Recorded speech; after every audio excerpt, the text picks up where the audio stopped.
మీ business ఏదైనా మీ ఊర్లో promotion చేయాలంటే అది సుమన్ టీవీతోనే సాధ్యం. ఇప్పుడే సంప్రదించండి.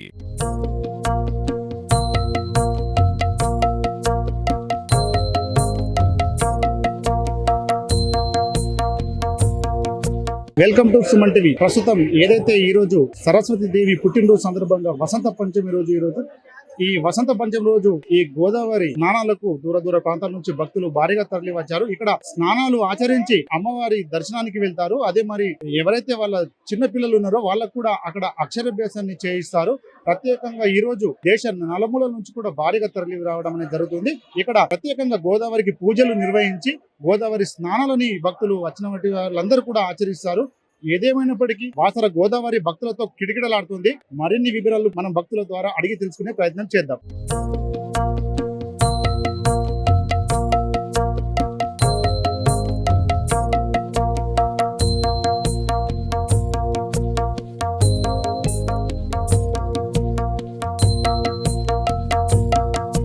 ప్రస్తుతానికి ఇక్కడ బాసర గోదావరిలో తెప్పలు అంటే తెప్పోత్సవం కూడా ఇక్కడ ఏదైతే వాళ్ళు మొక్కుకున్న అంటే గోదావరికి తెప్ప కార్యక్రమాన్ని చేపడుతున్నారు భక్తులు. అమ్మవారికి అంటే నైవేద్యంతో పాటు వస్త్రాలని కూడా తెప్ప తయారు చేసి దాని ద్వారా గోదావరి మాతకు ప్రత్యేక పూజలు చేసి వాళ్ళు మొత్తం ఇవ్వడం అనేది జరుగుతుంది. ఏదేమైనప్పటికీ గోదావరి నది మొత్తం భక్తులతో కిటకడలాడుతుంది.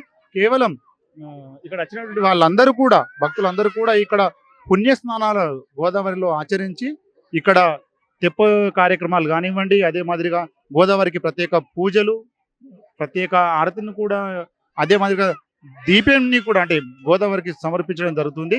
ఇక్కడ చూసినట్లయితే చిన్న పిల్లలు కూడా ఇక్కడ పెద్దవాళ్ళతో పాటు చిన్న పిల్లలందరూ కూడా ఇక్కడ ఖచ్చితంగా పుణ్యస్నానాలు ఆచరించి వాళ్ళు ఆలయానికి వెళ్ళడం జరుగుతుంది. ఆలయంలో ప్రత్యేకంగా క్యూ లైన్ ద్వారా వెళ్ళి దర్శించుకొని అక్కడ వాళ్ళు అక్షరాభ్యాస కార్యక్రమాన్ని కూడా పిల్లగాళ్ళకి చేయించడం జరుగుతుంది. ప్రతిరోజు కూడా ఇక్కడ గోదావరి పుణ్యస్నానాలకు భక్తుల తాకిడి ప్రతిరోజు కూడా ఉంటుంది. ఏదేమైనప్పటికీ ఇక్కడ చూస్తున్నట్లయితే బోటింగ్ కూడా ఇక్కడ భక్తులు ఖచ్చితంగా ఈ గోదావరి నదిలో బోటింగ్ చేస్తారు. వచ్చిన వాళ్ళందరూ కూడా ఇక్కడ దూర ప్రాంతాల నుంచి వస్తారు కాబట్టి బోటింగ్ లో కూడా వాళ్ళు బోటింగ్ చేసి ఆనందాన్ని వాళ్ళు పొందుతారు. ఏదైతే ఇప్పుడు ఈరోజు వసంత పంచమి కాదు ఇక్కడ అంటే ఈ గోదావరి నదిలోకి ఎవరిని కూడా ఇప్పుడే కాదు ఎప్పుడు కూడా లోనికి వెళ్లకుండా ఇక్కడ మొత్తం ఏర్పాటు చేశారు. అంటే బోట్లు అన్ని కూడా ఒకదానికి ఒకటి కట్టేసి అడ్డుగా ఉంచారు. అదే మాదిరిగా ఎప్పటికప్పుడు ఇక్కడ పోలీస్ వారు కూడా పైనుంచి పర్యవేక్షిస్తారు. అంటే పైన ఒక ఏదైతే కంట్రోల్ రూమ్ ఉంటుంది ఆ కంట్రోల్ రూమ్ నుంచి వీళ్ళందరూ కూడా మరి లోనికి వెళ్ళకూడదు అని అక్కడ నుంచి పైనుంచి కూడా పర్యవేక్షించడం జరుగుతుంది. ఎప్పటికప్పుడు వెళ్ళినచో మైక్లో అనౌన్స్ కూడా చేయడం జరుగుతుంది. ఇక్కడ ఉన్నటువంటి సిబ్బంది అంటే భక్తులకు అనౌన్స్ చేయబడుతుంది. ఎవరు తప్పిపోయినా కూడా కంట్రోల్ రూమ్లకు సంప్రదించాలని కూడా చెప్పడం అనేది జరుగుతుంది. ఏదేమైనప్పటికీ భక్తులు పుణ్యస్థానాలు అయితే ఆచరిస్తున్నారు. ఆచరించిన అనంతరం అమ్మవారికి అయితే దర్శించుకుంటారు. ప్రస్తుతానికి ఇక్కడ భక్తురాలు అయితే మనకు అందుబాటులో ఉన్నారు. ఇక్కడ వాళ్ళ బాబుని పుణ్యస్నానాలు ఆచరించి ఇక్కడ మనకు అందుబాటులో ఉన్నారు. నమస్కారం. నమస్తే అండి. పేరు మేడం? నిరీషా అండి. ఎక్కడి నుంచి వచ్చారు? మేము ముంబై నుండి వచ్చామండి. మా అత్తయ్య వరంగల్లో ఉంటారు. ప్రత్యేకంగా అక్షరాభ్యాసం చేయించడానికి అని చెప్పేసి ఈ రోజు రావాల్సి వచ్చింది. వసంత పంచమి సందర్భంగా ఈ రోజు అమ్మవారి పుట్టినరోజు సందర్భంగా మేము ఇలా చేయించితే బాగుంటుంది అని చెప్పేసి రావాల్సి వచ్చింది. పుణ్యక్షణాలు చేసిన తర్వాత ఆలయానికి వెళ్ళి పుణ్యస్నానాలు చేసి ఆలయానికి వెళ్ళి దర్శించుకుంటే మంచి జరుగుతుంది అని చెప్పేసి అలా. ఎన్నడూ వచ్చారు మేడం? అంటే ఈ రోజు వచ్చారా నిన్న వచ్చారు? ఈ రోజు మార్నింగే వచ్చామండి. ఈ రోజు మార్నింగ్ వచ్చి మళ్ళీ జర్నీ వరంగల్ టు ఇక్కడ వరకు రావాల్సి వచ్చింది. ఎలా ఉంది ఇక్కడ ఏర్పాట్లు కానివ్వండి, ఇక్కడ ఈ గోదావరి నది వద్ద ఏర్పాట్లు కానివ్వండి? బాగున్నాయండి. ప్రత్యేకంగా ఏంటంటే కొంచెం సెక్యూరిటీ ఉంది. సెక్యూరిటీ బాగుంది. పిల్లలకి కూడా పర్లేదు అనిపిస్తుంది. అంటే ఏం ఇష్యూస్ లేవు. నెగటివ్ గా అయితే అన్ని పాజిటివ్ గానే ఉన్నాయి. మీరు ఇదేనా మొదటిసారి రావడం? ఇంతకు ముందు ఎప్పుడైనా బాసరకు రావడం? మేము చిన్నప్పుడు మా నాన్న వాళ్ళతో వచ్చాము.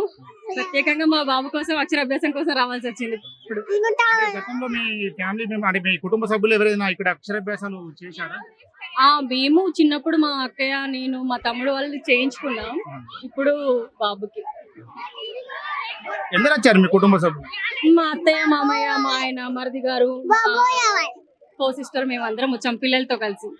ఇద్దరు పిల్లలకి అక్షరాభ్యాసం చేపిద్దాం అన్నట్టుగా వచ్చాం. ఈ రోజే అండి ఇద్దరికి కూడా. ఇంకా వెళ్ళలే టెంపుల్ అంటే పుణ్యస్నానాలు చేసిన తర్వాత మేము రావడం కాస్త లేట్ అయింది, ఇంకా ఇక్కడ స్నానాలు చేసి వెళ్దామని చెప్పేసి అలా ఉన్నాం అన్నమాట. ఇప్పుడు నెక్స్ట్ టెంపుల్ కి వెళ్ళి అక్షరాభ్యాసం చేయించుకోవాలి. ఏదేమైనా ముంబై నుంచి మీరు ప్రత్యేకంగా ఈ రోజు కాబట్టి అంటే అమ్మవారి పుట్టినరోజు కాబట్టి ఈ రోజు అక్షరాభ్యాసం చేయించుకుంటే బాగుంటుందని ఈ రోజు ప్రత్యేకత కాబట్టి కంపల్సరీ రావాల్సి వచ్చింది, బాగుంటుంది అంటే. ఓకే అండి. ఏదేమైనప్పటికీ వీళ్ళు ముంబై నుంచి రావడం అనేది చెప్పడం జరిగింది. ఏదైతే ఈ రోజు ప్రత్యేకంగా అక్షరాభ్యాసం చేయిస్తే చాలా బాగుంటుందని చెప్పడం జరిగింది. వాళ్ళ కుటుంబ సభ్యులు అందరూ కూడా ఇక్కడ రావడం అనేది జరిగిందట. ఏదేమైనప్పటికీ వాళ్ళ ఇద్దరు బాబుల్ని కూడా ఈ రోజు అక్షరాభ్యాసం చేయడం అనేది జరుగుతుందని చెప్పడం జరిగింది. పుణ్యస్నానాలు ఆచరించిన తర్వాత అక్షరాభ్యాసం చేయించి అమ్మవారి దర్శించుకుంటామని తెలపడం జరుగుతుంది.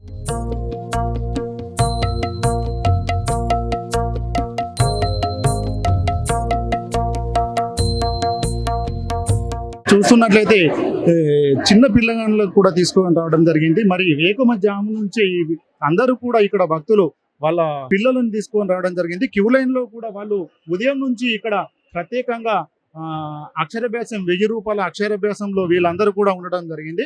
మరి చిన్నారులను చూడొచ్చును, వాళ్ళ నానమ్మలు కూడా వాళ్ళకు అంటే ఏడవకుండా వాళ్ళకు గారాబం చేస్తున్నారు. ఏదేమైనప్పటికీ అక్షరాభ్యాసం కోసం అయితే తండోపతండాలుగా ఇక్కడ భక్తులు అయితే రావడం జరిగింది. చూస్తున్నట్లయితే క్యూ లైన్లలో ప్రత్యేక క్యూ లైన్లలో 1000 రూపాయల అక్షరాభ్యాసానికి ప్రత్యేకంగా క్యూ లైన్ కూడా ఏర్పాటు చేశారు. వీళ్లకు టోకెన్స్ కూడా ఇవ్వడం అనేది జరుగుతుంది. 1000 రూపాయల టోకెన్స్ ఇవ్వడం జరుగుతుంది. ఆ టోకెన్స్ తీసుకొని భక్తులు ఈ క్యూ లైన్ లో రావడం జరుగుతుంది.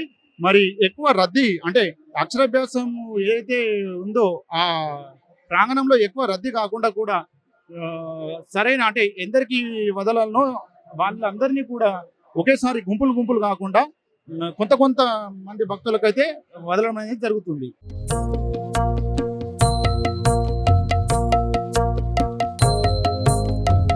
చూస్తున్నట్లయితే ఆలయాన్ని కూడా పువ్వులతోని చాలా బాగా అలంకరించారు. ఏదైతే ఆలయ గోపురాన్ని పువ్వులతోని విద్యుత్ కాంతులతోని కూడా చాలా అందంగా అలంకరించారు.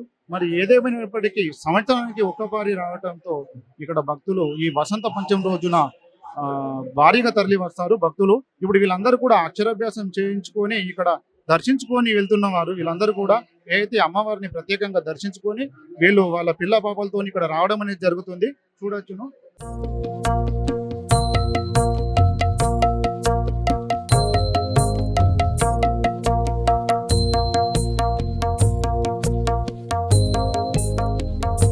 ప్రస్తుతానికి ఇక్కడ చూస్తున్నట్లయితే ఏదైతే అమ్మవారిని దర్శించుకునేందుకు దూర ప్రాంతాల నుంచి వచ్చినటువంటి భక్తులందరికీ కూడా క్యూ లైన్లలో అయితే పంపించడం అనేది జరుగుతుంది. ఇక్కడ పోలీస్ సిబ్బంది కూడా ఎప్పటికప్పుడు పర్యవేక్షిస్తున్నారు. అన్ని విధాలుగా ఇక్కడ ఎటువంటి భక్తులకు ఇబ్బంది కలగకుండా ప్రతి ఒక్కటి కూడా ఇక్కడ ఉండడం జరిగింది.